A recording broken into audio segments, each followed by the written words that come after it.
The error here, continuous rest machining, which is why you guys are going to be watching this on my highlight reel. But the problem with this is because you have failed to define the same model consistently.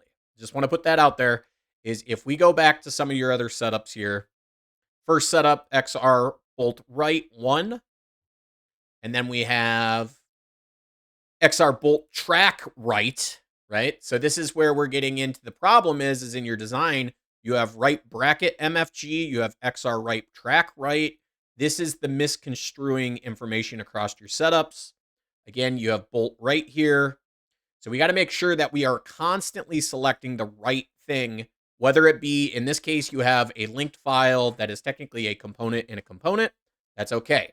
So let's go ahead and go back to setup 3 and see if we can't fix that problem real quick. So we're going to unselect that. Looks like you're using XR bolt right. If I go ahead and hit OK, you're going to notice that warning has now gone away. So again, your component structure, picking the right component on every setup will easily fix your continuous rest machining problem as you're having.